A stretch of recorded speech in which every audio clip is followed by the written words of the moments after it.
इसके first example में हमें सिद्ध करना है कि दी गई रेखाएं परस्पर प्रतिच्छेद करती हैं और इनके प्रतिच्छेद बिंदु के निर्देशांक भी हमें ज्ञात करने हैं। तो क्वेश्चन की शुरुआत करते हैं। सबसे पहले दी गई रेखाएं जिनको नाम देते हैं समीकरण नंबर 1 और 2। अब इन पर हमें बिंदु ज्ञात करने की आवश्यकता पड़ेगी, इसलिए हम दोनों रेखाओं के इक्वल R1 और R2 मान लेते हैं, जिससे रेखा 1 पर कोई बिंदु P और रेखा 2 पर कोई बिंदु Q लेंगे। अब अभिष्ट प्रतिच्छेद बिंदु के लिए हम P और Q के कोऑर्डिनेट को इक्वल कर देंगे, जिससे हमें 3 इक्वेशन मिलने वाली हैं, जिससे फर्स्ट होगी R1 minus 2R2 plus 3 equal 0 समीकरण नंबर 3। अगली समीकरण minus 4R1 plus 3R2 minus 2 equal 0 समीकरण नंबर बन जाएगी 4।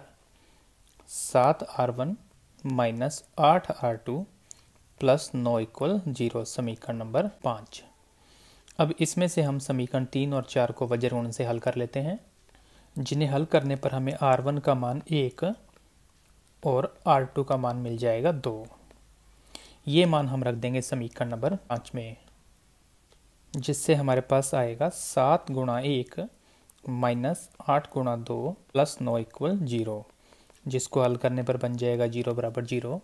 यानी R1 और R2 के मान समीकरण 5 को संतुष्ट करते हैं, या यूं कहूं कि रेखा 1 और 2 परस्पर प्रतिच्छेद करती हैं।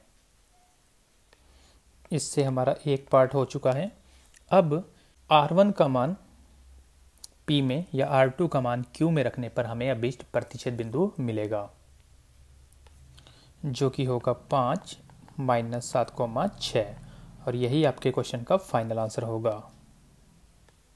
नेक्स्ट एग्जाम्पल में हमें फिर से सिद्ध करना है कि दो रेखाएं परस्पर प्रतिच्छेद करती हैं, और उसके बाद हमें प्रतिच्छेद बिंदु के निर्देशांकों को भी ज्ञात करना है। तो सबसे पहले दी गई रेखाएं जो कि सदिश रूप में हैं, इनको नाम देते हैं समीकरण नंबर 1 और 2। अब अभिष्ट बिंदु को ज्ञात करने के लिए हम लोग दोनों आर वेक्टर के मान को इक्वल कर देंगे। अब इस क्वेश्चन को सॉल्व कर लेते हैं। यदि मैं ध्यान दूं तो माइनस के कैप से माइनस का के cap cancel,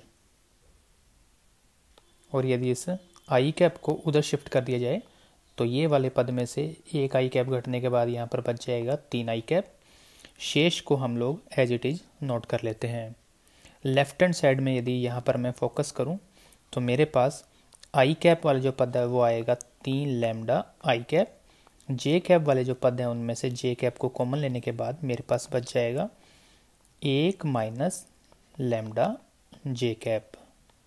right hand side में आई कैप वाले जो स्टेप हैं उनमें से आई कैप मैं कॉमन ले लूँगा, तो शेष बचेगा 3 प्लस 2 म्यू आई कैप, और जे कैप का कोई पद नहीं है तो लिख देंगे 0 जे कैप, और शेष पद बचेंगे के कैप वाले, जिसको मैं लिख दूंगा 3 म्यू के कैप। लेफ्ट हैंड साइड में के का भी कोई पद नहीं है तो वहाँ पर हम यूज़ कर सकते हैं 0 के कैप। अब दोनों पक्षों में समान गुणांकों को इक्वल लिख देंगे, जिससे आई कैप का गुणांक आई कैप के गुणांक के इक्वल, जे कैप का गुणांक जे कैप के गुणांक के इक्वल, और के कैप का गुणांक के कैप के गुणांक के इक्वल हो जाएगा। इसलिए हमें मिल जाएगा 3 लैम्डा बराबर 3 प्लस 2 म्यू, समीकरण नंबर आ जाएगी 3।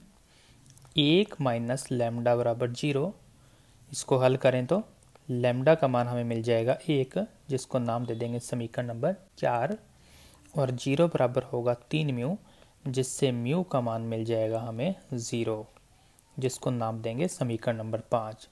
समीकरण 4 और 5 का मान हम यूज़ कर लेंगे समीकरण नंबर 3 में, जिससे इस बात की पुष्टि है उसके कि रेखाएं प्रतिच्छेद करेंगी भी या नहीं, जिससे हमें मिल जाएगा 3 गुणा में 1 बराबर 3 प्लस 2 गुणा में 0, यानी ओवरऑल हमें मिलेगा 3 बराबर 3, जो कि समीकरण संतुष्ट हो रही है। इसका मतलब रेखाएं परस्पर प्रतिच्छेद करती हैं। ये हमने एक पार्ट हल कर दिया है। अब अभिष्ट बिंदु को ज्ञात करने के लिए हम समीकरण 1 में लैम्डा का मान या समीकरण 2 में म्यू का मान रख देंगे। तो हम लोग म्यू का मान रख रहे हैं समीकरण नंबर 2 में, जिससे हमें मिलेगा R vector is equal 4 i cap minus k cap. हम चाहें तो इसको लिख सकते हैं 4i cap plus 0j cap minus k cap, जो कि आपके क्वेश्चन का फाइनल आंसर है। आप चाहें तो इसको कोऑर्डिनेट के रूप में लिखा जा सकता है 4,0,-1।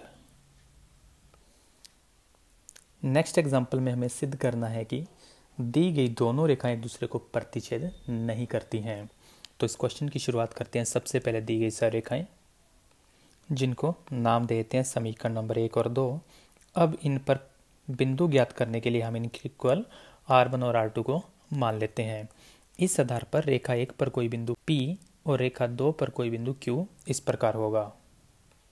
अब जांच करने के लिए हम लोग P और Q के कोऑर्डिनेट को इक्वल कर देते हैं, जिससे हमें 3 इक्वेशन मिलने वाली हैं। 3R1 माइनस 4R2 माइनस 1 बराबर 0। दूसरी है 2R1 माइनस 3R2 माइनस 2 बराबर 0। और आखिरी है 5R1 प्लस 2R2 प्लस 2 बराबर 0। अब इनमें से हम समीकरण 3 और 4 को हल कर लेते हैं, जिससे हमें लैम्डा का मान मिलेगा -5 और म्यू का मान मिल जाएगा -4।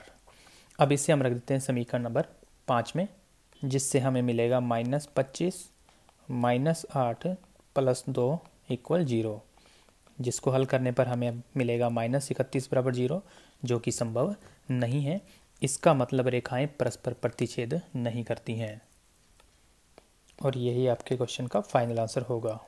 नेक्स्ट एग्जाम्पल में हमें एक बिंदु से एक सरेखा पर डाले गए लंब की लंबाई को ज्ञात करना है। तो क्वेश्चन की शुरुआत करते हैं। सबसे पहले दी गई रेखा, जिसको नाम देते हैं समीकरण नंबर 1।